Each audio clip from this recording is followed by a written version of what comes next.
Again, you are required, the Feast of Weeks requires you to present your first fruits to Yahweh. That means that the first fruit you pick off the tree, 10% of that tree goes to Yahweh when? First. I don't care how hungry you are or how hungry your children are or how hungry anybody in the world is.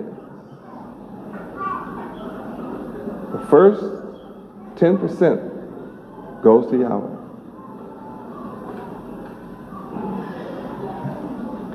Is that logical? Yes, sir. Well, what is so logical about it? It's the fact that the tree was created by Yahweh. And it was created to give its fruit by Yahweh. And the seed that is within the fruit carries the germ of life to produce another tree and fruit like the one you are offered to eat. And it is Yahweh who created the earth that the tree takes root in. It is Yahweh who created the system that sustains the tree. It is Yahweh who gives the tree the water that it needs to live. And the carbon dioxide, is it? To breathe in. It is Yahweh that did all of this.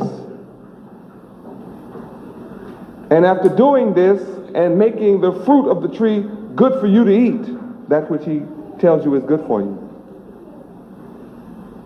then isn't it logical for him to require you to give to him first of that is already his? That he is so bountifully willing to share with you 90% of it? But your only requirement is to give him 10% of it first?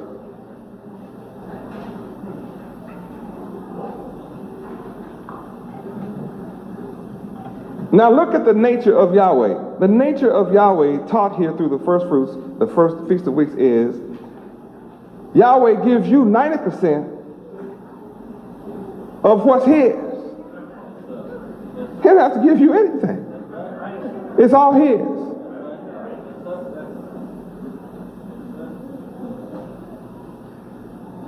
And he says, my requirement from you who appreciate me is 10% first of what's mine. I'll do all I need to do with the 10%. Now surely you can do more with 90% than I can do with 10.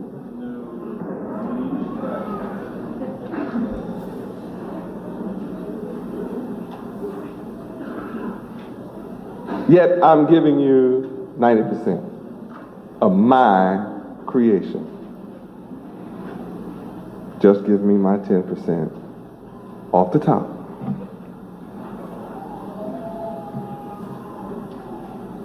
And Yahweh follows that rule through all of your life, in every aspect of your life. He just says, of all that you have and all that you get your hands on, give me 10% of it. When? First. And if you do, I'll open the windows of heaven for you and pour you out blessings that you will not have room enough to receive. Now, if you have been given your tithes to the church and you still have plenty of room for blessings,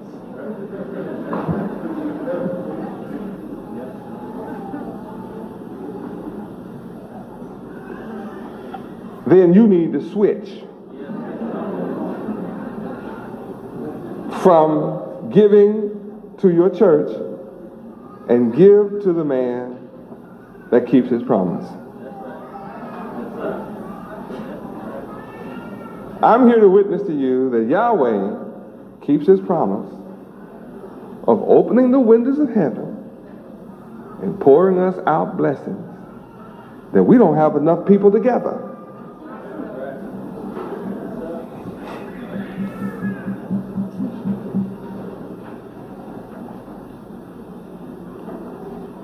I'm doing more with the few pennies that the few of you give to me than all 400,000 preachers in America have ever done for you.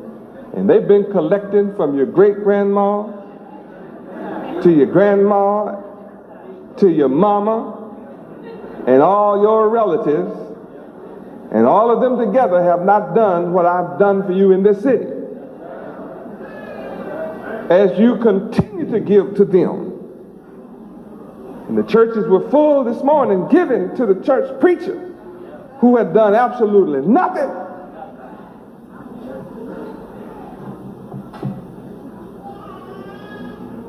But when you, the little sheep,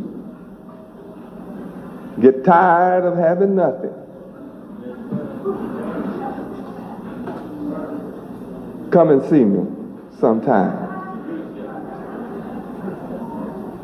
And I'll show you how to move from poverty to riches. I guarantee it. That's what the Feast of Weeks is all about. Teaching you the responsibility of the first fruits. Since you're the first fruits, you're the first ones to be born into the knowledge of Yahweh, then you have to learn your responsibility to Yahweh, and you learn it through the Feast of Weeks. What do you learn? I repeat. You learn to present your first fruits, your first income. You do that to Yahweh. And then I teach you the order that things should work. Put Yahweh, it's order. Put him first. But the beauty of what I have shared with you and leaked out just now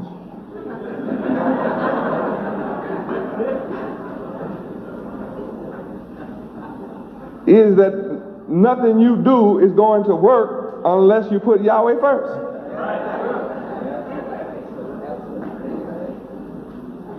And you can't go back and say, I'm giving it to God. No. God is not my name.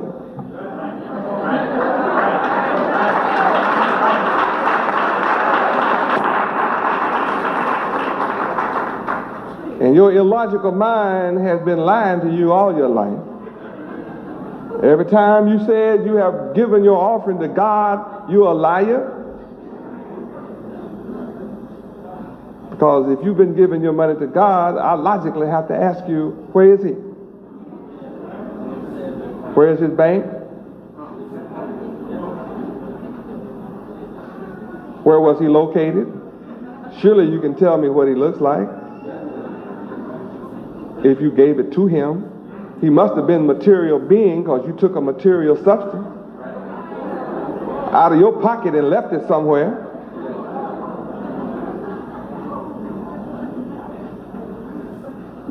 Somebody else took it, and somebody else counted it. No, you didn't give it to God. You gave it to the preacher.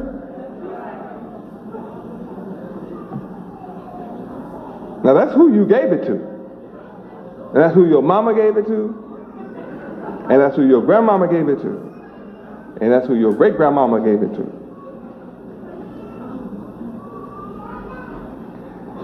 And your room is empty of blessings. It's a blessing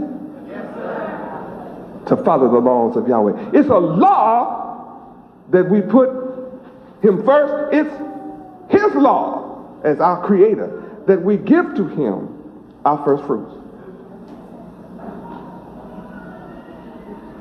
Is that logical? Not only is he our life giver, but when we follow his laws, they bring us perfect health.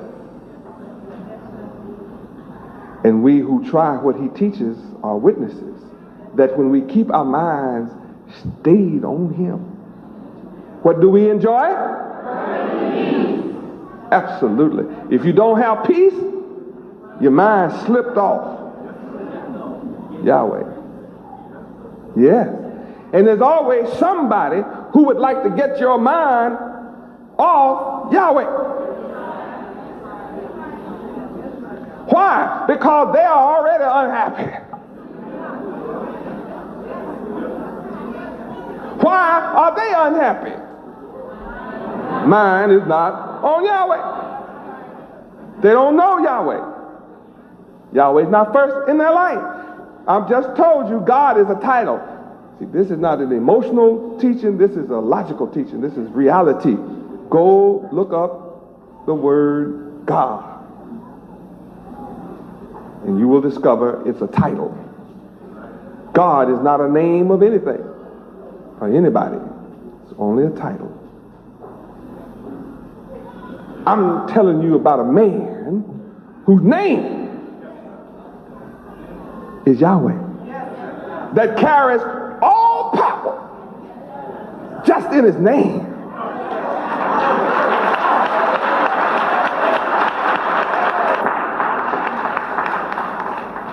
All that I teach you is from this name, the knowledge of this name. In fact, King Solomon was ascribed to be the wisest king to have ever lived, and his fame and glory was due to the name Yahweh.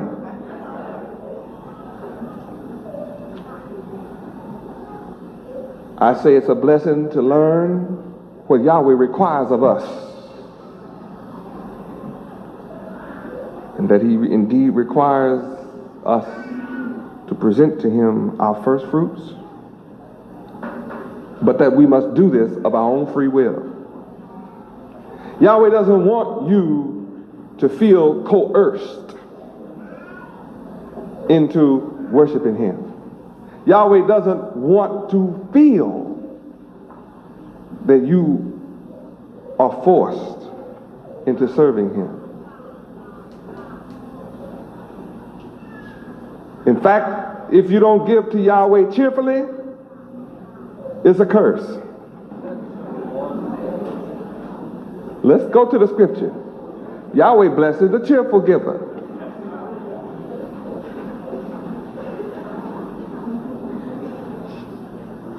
And the only way that you can give to Yahweh cheerfully is to understand who Yahweh is in relationship to you and who you are in relationship to Yahweh. And when you understand that relationship, then you understand the benefits of obeying his will for you, because it turns out to be a blessing. Where is it? 2 Corinthians chapter 9, verse 7.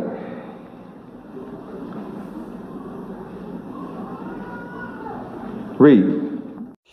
Every man, according as he purposeth in his heart, so let him give, not grudgingly or of necessity. For God, Yud-Heh-Wav-Heh, loveth a cheerful giver. Some people will give to Yahweh because they want a blessing. I don't really want to give it, but I want to see if I can buy something from Yahweh. Boy, you're in trouble. That's not the way to get love from Yahweh. Yahweh loves what kind of giver? The cheerful giver. You can't give out of necessity. Necessity means from compulsion, like forced. Grudgingly means from pain. You see, Yahweh doesn't want a thing from you that gives you pain to give it. Huh? It's like, wow, why are you requiring this of me? Goodness, I'll give it, because you God, you know. But I mean, I really don't want to give it. But right now, I'm hurting so bad. I'll go on and give it. But I'd really rather give what I have to somebody else other than you, Yahweh. Truly insane. Yeah, that's the insane mind, but we are illogical people. My people are illogical. Some people would rather give their money to a woman that they have a heavy lust Joan for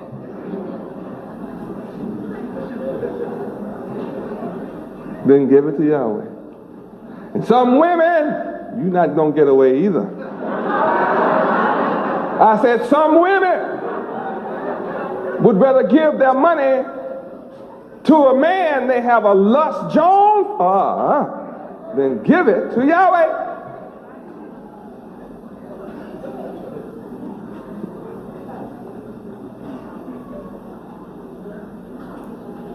And we'll make an excuse like, see, Yahweh understands how I feel about this person.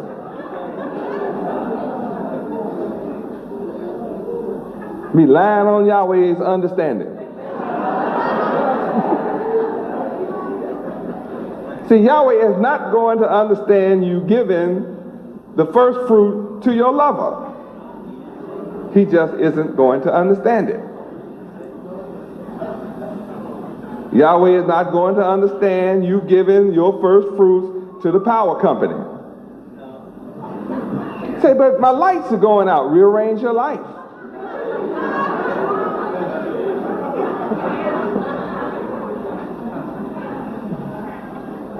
Yahweh just doesn't understand that. You should learn how to budget. Live within your means. You must be living beyond your means.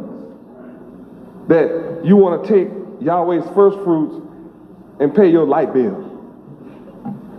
Maybe you should go to bed with the chickens.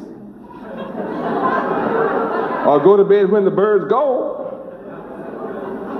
You're too poor to have chickens? Just go to bed when the sun go down then.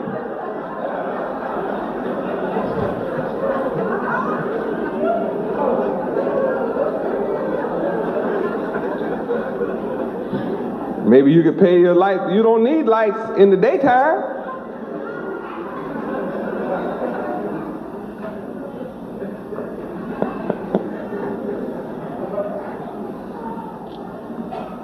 Maybe you don't need a TV and a radio and a jukebox.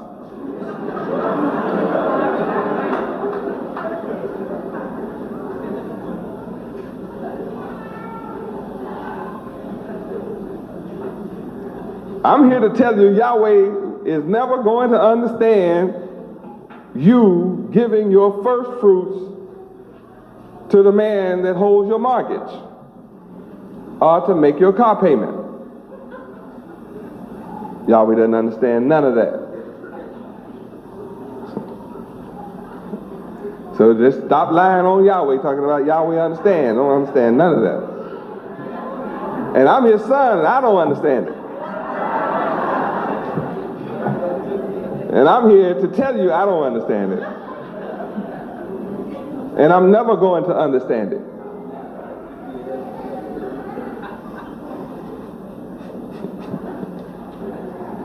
And I hope you learn to understand why you don't have blessings in your life. And why you can't climb up to heaven where my windows are and open the window on your own and climb in and get your blessing. See, you can climb Jacob's ladder all you want to. But you're never going to ascend into heaven with the angels Okay, how hard and how long and how high you climb, you will never get there until you give Yahweh your first fruits, all of it, first. Is that clear? Anybody need a point of clarity on that? Whatever you have, first part of it belongs to Yahweh. You have 10 apples in a bag. When I walk by, you owe me one.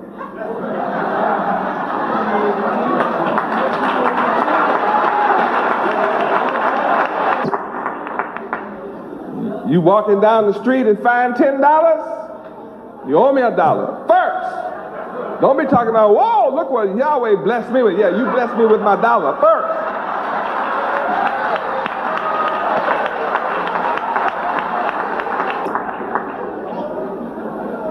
Then you can be happy about the 9.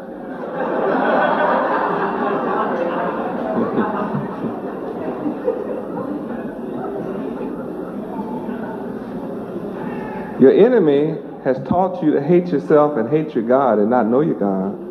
So you want everything you can get your hands on to do with as you please. And you never have anything. You always give it away to other people. But when you learn this law of Feast of Weeks, you will begin to have ever increasing wealth.